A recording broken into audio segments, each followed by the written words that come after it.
की किया तो 2 घंटे बाद अस्पताल पहुंचिएगा। वाह, देखो तुम्हारी पत्रकार, यही है गोदी मीडिया के दलाल पत्रकारों की बात। गिरे हुए कहाँ गिरे थे, कौन सी जगह पर? अरे कहाँ बताओ ना। किचन में। अरे किचन कहाँ था? घर में। तुम्हारे गांव में था कि 7 समुंदर पार था? लखनऊ में ही नहीं गिरे भाई, कहाँ गिरे? अरे लाशों पे राजनीति। अरे यार मैं जो पूछ रहा हूँ जवाब दो। हाँ। प्रतीक यादव जी की जिस दिन मौत हुई वो कहाँ थे? घर में थे। अरे घर कहाँ था? लखनऊ। अस्पताल पहुंचने में 2 घंटे का टाइम लगता है क्या? बेशर्मी की हद हो गई। सरासर आंख में मिर्ची झोंक रहे हो तुम लोग। लखनऊ में अस्पताल का टोटा पड़ गया था क्या? अस्पतालें बंद थी क्या? है किस हिसाब से बोल रहे हो बेशर्मो? सर वो हार्ट अटैक है, ऑक्सीजन ए यार मैं कह रहा हूं, मान लो तुम्हारी बात में 1% मान लेता हूं, 90%, 99% नहीं मान रहा मैं। तो लखनऊ में रहते हुए अपने घर से अस्पताल जाने में 2 घंटे बाद पहुंचाया जाएगा क्या? पॉलीग्राफ टेस्ट होना चाहिए उसके साले की, और इलेक्ट्रॉनिक डिवाइस अर्पणा यादव और उसके भाई की जब्त होनी चाहिए। प्रतीक यादव के व्हाट्सएप चैट से रिश्ते अच्छे नहीं थे। भारतीय जनता पार्टी के लोग चाहते थे जो खेला इन्होंने बिहार में किया था वही खेला उत्तर प्रदेश में हो। प्रतीक यादव को जो अखिलेश जी के भली सौतेले भाई थे, लेकिन वो राम से कम नहीं समझते थे प्रतीक यादव जी। वो राजनीति से कोसों दूर रहना चाहते थे। उन्होंने साफ लफ्जों में कहा था कि हम अखिलेश भैया के लिए जिएंगे और मरेंगे। हमें तो साफ और स्पष्ट मांग करता हूं कि तमाम सपा के जो सांसद हैं, विधायक हैं, विधानसभा में, लोकसभा में इसकी जांच की मांग करें। मतलब साजिश हुई है ये कह रहे? बिल्कुल साजिश, षड्यंत्र प्रयोग है। नहीं तो किसी को अगर हार्ट अटैक आए 2 घंटे बाद अस्पताल में नहीं पहुंचेगा, और जिसका पति बीमार हो उसकी पत्नी आसाम नहीं जाएगी। सर राजनीतिक काम। यार सुन लो, राजनीतिक काम बीजेपी पार्टी में है ना। अरे भाई पार्टी में, दूसरी पार्टी में है। अगर आपके पति का बीमारी हो, नहीं मैं पूछ रहा हूँ, तो आप कहाँ जाएंगी? लंदन जाएंगी घूमने? पार्टी में थोड़ी। अरे मैं पूछ रहा हूँ ना, इतना पैसा। अरे भाई तो आप पत्रकारिता करने जाएंगी जब आपके पति का अगर बीमारी हो? देखिए ना, मैं पूछ रहा हूँ फिर आप बिलबिला गई। आप तो ऐसे बिलबिला गई जैसे सांप के बिल में किसी ने गर्म पानी डाल दिया हो। आप तो ऐसे बिलबिला रही है जैसे कुत्ते के पूंछ पर लात रख दिया हो। मेरा कहना है कि प्रतीक यादव जी बीमार थे तो उनकी पत्नी आसाम क्यों गई? अरे जब उनका, अरे भाई उनका साला था ना वहां कि नहीं था? ये नहीं पता है तुम्हें? तो फिर आप अनर्गल बातें जो बोल रहे हो, उनके शरीर पर जो निशान थी पोस्टमार्टम रिपोर्ट में साफ आ रहा है कि तरल पदार्थ था। वो तरल पदार्थ क्या था? क्यों जल्दीबाजी की गई? आज तक कोई बात आप रख पाए क्या सार्वजनिक रूप से? अखिलेश की बोली बोल रहे हैं आप। फिर वही बात, ऐसे तो देखने नहीं गए भाई को। ओहो, आप ही तो जानते हैं, आप तो वहां चौका बर्तन करते थे, आप गोदी मीडिया के पत्रकार हैं। आप ही नजर शर्मा की तरह थे कि अमिताभ बच्चन ने हरे रंग की पालक खाई, हरे रंग की पोटी की या चटनी समझ के चाट लिए होंगे आप लोग। आपको क्या पता था कि प्रतीक यादव के यहाँ क्या हुआ? शर्मा तबीयत खराब था, स्वास्थ्य सही नहीं था। जिम्मेदार मान रहे हैं आप? देखिए जिम्मेदार, जब तक अपर्णा यादव उसका जांच इंक्वायरी नहीं कराएंगे और नहीं बैठाएंगी तो इसमें जिम्मेदार तो ठहरा नहीं सकते। लेकिन अपर्णा यादव पे तो सवाल उठ रहा, क्योंकि भाई ने अपना भाई का दर्जा निभाया, भाई का हक दिखाया कि हाँ हम ये जो मौत हुआ मेरे भाई का, हम इस पे जांच इंक्वायरी कराएंगे। लेकिन अपर्णा यादव जिनका सिंदूर मिटा, जिनका सुहाग उजड़ गया, और वो क्यों नहीं कर रही हैं? तो इस पे सवाल है। और इसीलिए यूपी की जनता, और यूपी में जाइए देखिए किस तरीका से प्रतीक यादव को लेकर जनता के अंदर एक अंदर सुगबुगाहट हो रहा। कुछ तो बात है कि आखिर कैसे हो गया प्रतीक भैया का ऐसा मौत। अखिलेश यादव को तो शर्म आना चाहिए कि भाई के लाश पे राजनीति ना करे। नहीं देखिए, अखिलेश यादव को शर्म नहीं आना चाहिए, शिवपाल यादव को शर्म नहीं आना चाहिए, उनके कोई परिवार को नहीं। शर्म आने वाला बात है तो उनकी वाइफ को, उनके ससुराल के जो हैं लोग, सबको आना चाहिए। क्योंकि आप भी जानते हैं, हम भी जानते हैं, पूरी इंडिया जानती है कि भाई वो अपने घर पे भाई के पास नहीं रहते थे, वो अपने वाइफ के साथ रहते थे, अपना अलग घर पे रहते थे, ठीक है। लेकिन उनसे कोई तालमेल नहीं था। और जहां तक अखिलेश यादव की बात कर रहे हैं, अखिलेश यादव ने उस दिन व्हाइट में भी यही बोले कि 2 महीना पहले हमारे भाई से मुलाकात हुई थी, कुछ तो टेंशन में लग रहे थे, बिजनेस का है क्या है, उन्होंने समझाए बताएं जो भी है, उसके बाद नहीं बातचीत हुई।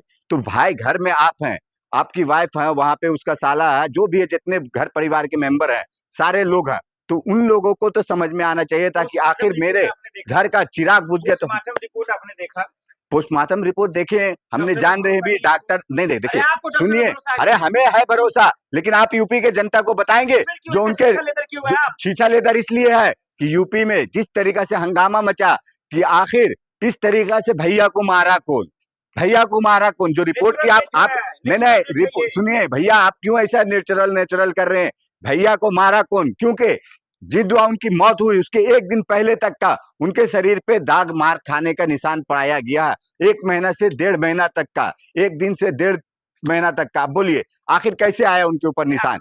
जहां अखिलेश यादव चले गए, रोना रोने लगे, नहीं देखिए, अखिलेश यादव, रामदेव चले गए, अकल राहुल गांधी भी चले जाएंगे। नहीं देखिए, जाने के लिए देखिए कोई भी किसी का बोलते ना, ये जीवन है ना जो इंसान का, आज है कल जाना ही है, किसी को हर किसी को जाना, लेकिन इस तरीका से ये दुखद हाल, इस तरीका से प्रतीक यादव का जाना सबको एक चिंता का विषय है, सबको एक टेंशन है कि आखिर भाई प्रतीक यादव के साथ क्या हुआ। कोई जहरीला वाला भी आप पदार्थ का बात सुने थे कि हाँ उनका शरीर नीला पड़ गया था, राजनीति करने के लिए बोल रहा है, ऐसी कोई बात नहीं, कोई जहर नहीं। मेडिकल रिपोर्ट मतलब हम लोग ने बनवा दिए, अखिलेश यादव ने बनवा दिए। देखिए सुनिए, मेडिकल रिपोर्ट ना अखिलेश यादव ने नहीं बनाए, प्रतीक यादव के साला ने उनको हॉस्पिटल लेके गए, कोई अखिलेश यादव नहीं लेके गए थे हॉस्पिटल, उनका दोस्त लेके गया, प्रतीक यादव का साला लेके गया। तो आप बोलेंगे भाई, हम तो बोलेंगे कि उनको वही खिला दिए होंगे जहर, तो क्या बात करेंगे? देखिए जनता, जांच तो होना ही चाहिए, क्यों नहीं होगा जांच? और देखिए अखिलेश यादव है ना जो अपना कानून का बना के रख दिए,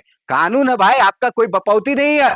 किस तरीका से कोई भी सवाल कर रहे हैं, जिस तरीका से इकरा हसन बोल रही है, और उसके बाद आप वहां पे देखिए वीडियो, हमने बहुत देखे, पूरा उनका जितना हो रहा था ना पुलिस वाले का ड्रामा, और जो इकरा हसन अपना बात रख रही थी जनता के हित में, और जिस तरीका से वो महिला पीड़िता, वो बुजुर्ग महिला के लिए सोचो, वो महिला आ गई मैदान में और पूरे पुलिस वाले कुछ भी बोल रही, किस तरीका से ड्रामा कर रहे थे, ऐसा महिला बात कर रही हो किस तरीका से कर रही थी ड्रामा, वो नहीं दिख रहा। नहीं वो नहीं करी थी, पुलिस वाले देखिए किस तरीका से हंस रहे थे, किस तरीका से महिला पुलिस, महिला से लेकर पुरुष पुलिस, सब लोग इस तरीके से मजाक बन रहा है ऐसा लग रहा था वहां पे। और किस तरीका से इकरा हसन बोली, पानी पीने के लिए दिया गया, इकरा हसन ने बोली हम पानी भी आपका नहीं पिएंगे जब तक इसको आजाद नहीं करेंगे, इसको रिहा नहीं करेंगे।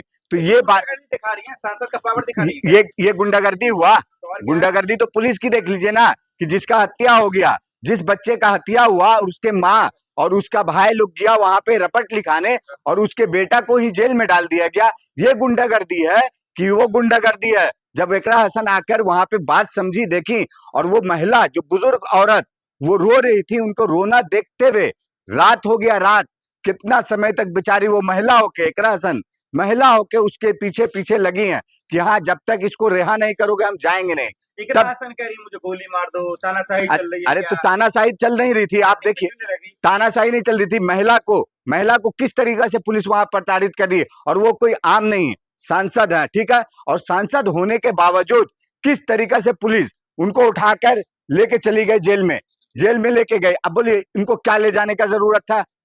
इकरा हसन को जब जेल में ले गए तो क्यों लेके गए? आखिर वो कोई गलत काम कर रही थी, कोई गलत बात कर रही?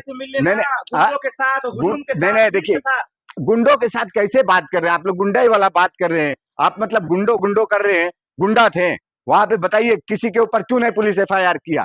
गलत खुद है, अपनी गलती छुपाने के लिए दूसरे के ऊपर आरोप लगा रहे हैं। और बताइए इकरा हसन के साथ इतना हुआ तो पेट में दर्द हो रहा है, अपर्णा जी के साथ हुआ तब तो कुछ नहीं हुआ था पेट में। नहीं देखिए, नहीं वो भी महिला, अपर्णा जी के लिए भी हम बोल रहे थे और बोले हाँ बोलेंगे कि अपर्णा यादव इसमें खुद को किस तरीका से अपने आप को कमजोर बना रही हैं बेचारी, कि आप भारतीय जनता पार्टी की नेत्री होकर और किस तरीके से आप शांत बैठी। 1 हफ्ता बीतने को आ गया और 1 हफ्ता के बाद आप एक बार भी क्यों नहीं जांच इंक्वायरी कराने की बात रख रहे हैं? यूपी पुलिस आपकी सरकार वहां पे बाबा का बुलडोजर का नाम चलता, भाई वो कौन दोषी था, कौन है वहां? बुलडोजर चलेगा कि नहीं? जो फिरौती का भेजा था मेल, उस पे बुलडोजर चले कि नहीं? उसको गिरफ्तार किया जाएगा कि नहीं? लेकिन वहां पे ये चीज नहीं चलेगा, क्योंकि वहां पे योगी बाबा का गुंडा राज चल रहा है। और गुंडा राज ऐसा ना कि जो बीजेपी में है, बीजेपी का समर्थक है, जो आरएसएस का समर्थक है उन लोग को कुछ नहीं होगा। प्रतीक यादव का निधन हुआ, आपने एक बार भी शोक जताया, दुख जताया, अरे, सवाल खड़े करने नहीं लगे नहीं, देखिए शोक जताए, दुख भी जताए, और क्यों जताए, कब जताए, आप देखिए, हम आपका भी एक चैनल है और भी चैनल पे हमने